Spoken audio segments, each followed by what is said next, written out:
지구상에는 오랜 세월 지리적으로 고립된 탓에 독특한 생태계를 지닌 곳들이 있는데요. 대표적으로 호주, 뉴질랜드, 마다가스카르가 있죠. 그리고 이런 나라들에 뒤처지지 않는 고유한 생태계로 유명한 곳이 하나 있으니 바로 여기 뉴칼레도니아입니다. 얼핏 생각하면 근처에 있는 피지나 바누아투처럼 최근에 화산 폭발로 인해 생긴 화산섬 중 하나라고 생각할 수도 있으나 뉴칼레도니아는 화산섬이 아닙니다. 약 8,500만 년 전 남극과 호주 대륙으로부터 질랜디아란 거대 대륙이 분리되어 나왔고 약 2,300만 년 전 질랜디아가 완전히 물에 잠기면서 지금의 뉴칼레도니아와 뉴질랜드만 남게 됐죠. 이런 이유로 이곳은 수천만 년 동안 고립돼 있었고 이는 독자적인 생태계를 탄생시켰습니다.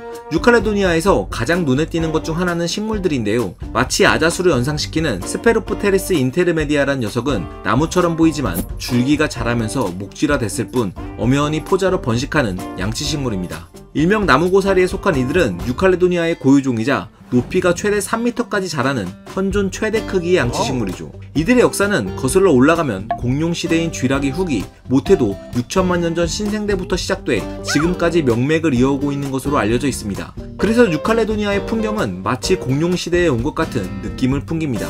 그리고 신기한 건 뉴칼레도니아의 토양은 니켈이 풍부하다는 건데요. 실제로 이곳은 전세계 니켈 매장량의 25%를 차지하고 있죠. 하지만 니켈이 많은 토양은 식물에게 적합하진 않습니다. 너무 과다할 경우 식물의 신진대사와 성장을 방해하기 때문이죠. 그런데 뉴칼레도니아에는 니켈에 완벽 적응한 희귀한 식물이 살고 있습니다. 바로 피크난드라 아쿠미나타죠. 이들은 뿌리를 통해 중금속인 니켈을 흡수해 세포에 따로 격리시켜 보관할 수 있는데요. 그래서 이들의 체액은 신기하게도 청록색을 띠는데 일부 과학자들은 곤충을 퇴치하기 위해 혹은 주변의 다른 식물들이 번식하는 걸 막기 위한 타감작용으로서 이런 적응이 진화했을 것이라고 주장합니다. 그리고 최근에는 이들을 활용해 중금속으로 오염된 토양을 정화시키거나 이 나무로부터 니켈을 채굴하는 방법도 연구되고 있는데 한 가지 안타까운 건 현재 이 식물은 수백 그루밖에 남지 않은 희귀종이란 사실이죠. 여기서 끝이 아닙니다. 뉴칼레도니아에는 세계에서 유일한 기생 거시식물인 파라시탁수스 우스타도 있는데요. 녀석들은 엽록소를 지니고 있긴 하지만 광합성에 필요한 많은 유전자들을 잃어버린 탓에 삶의 전반을 숙주식물에 의존하고 있죠. 신기하게도 이 기생식물은 뉴칼레도니아의 특정 침엽수종에만 기생을 합니다. 뿐만 아니라 뉴칼레도니아의 본 섬인 그랑드테르에는 가장 원시적인 속식식물인 암보렐라 트리코포다가 고유종으로 살고 있습니다. 암보렐라목, 암보렐라과 암보렐라 속에 속한 단일종으로 최소 1억 4천만 년 전에 등장해 지금까지 살아남은 속식식물이죠. 정말 어마어마하지 않나요? 식물도 식물이지만 뉴칼레도니아의 동물들 역시 독특합니다. 가장 유명한 건 리치 도마벤부치로도 알려져 있는 뉴칼레도니아 자이언트 게코죠. 얘네들은 현존하는 세계에서 가장 큰 부치류 도마뱀으로 최대 40cm까지 자라는데 마땅한 포식자가 없는 섬에 고립돼 섬 거대화 현상을 겪으며 몸집이 커졌습니다. 그리고 본토섬 남동쪽에 위치한 작은 섬에는 페러스킨크라는 도마뱀이 살고 있는데 1876년 처음 발견된 이후 멸종된 것으로 알려졌으나 2003년에 재발견되면서 멸종된 줄 알았지만 다시 재발견되는 생물 그룹을 뜻하는 나사로 분류군의 대표적인 사례가 됐죠. 그리고 이곳에도 날지 못하는 새, 카구가 사는데 이들은 뱃눈새와 친척관계로 약 6천에서 2,500만 년 전 뉴칼레도니아에 정착했습니다.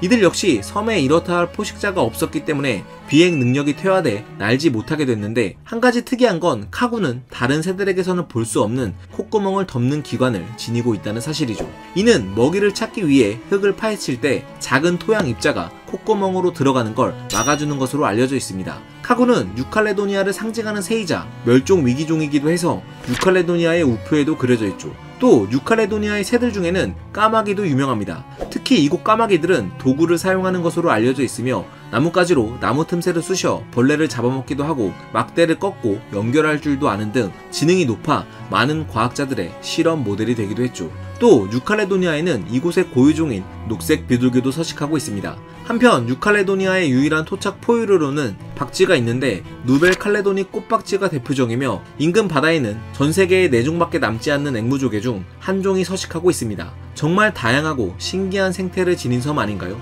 그런데 과거에는 더 신기한 녀석도 살았습니다. 그 주인공은 바로 메이올라니아란 육지 거북으로 머리에는 작은 뿔이 나 있었고 긴 꼬리를 지니고 있었으며 꼬리에는 앙킬로사우루스처럼 가시들이 돋아나 있었습니다. 뉴칼레도니아의 핀다이 동굴에서 발견된 이들 화석의 방사성 탄소 연대 측정 결과 약 1900년 전의 것으로 드러났는데 일각에서는 라피타족이 이 섬에 도착한 시기와 겹친다는 것을 토대로 이들이 메이올라니아를 멸종시켰다고 주장하기도 하죠. 그리고 호주 대륙에서 기원한 이들이 어떻게 뉴칼레도니아까지 오게 됐는지는 여전히 미스터리인데요. 자연 뗏목을 타고 건너왔을 거라는 가설, 이와 달리 호주에 정착한 현생 인류가 배를 타고 여러 섬들로 분산되는 과정에서 인류와 함께 뉴칼레도니아까지 왔다는 가설, 추가로 과거 질랜디아 대륙이 작은 섬들로 호주 대륙과 연결됐던 시기가 있었기 때문에 육교를 통해 뉴칼레도니아에 도착할 수 있었다는 가설 등이 있습니다. 그리고 호주 본토에서 뉴칼레도니아로 이주한 고생물 중에는 메코스쿠스란 악어도 있었죠. 이렇듯 뉴칼레도니아에는 과거부터 현재까지 개성 뚜렷한 생물들이 어우러진 생태계가 유지되어 오고 있었는데요.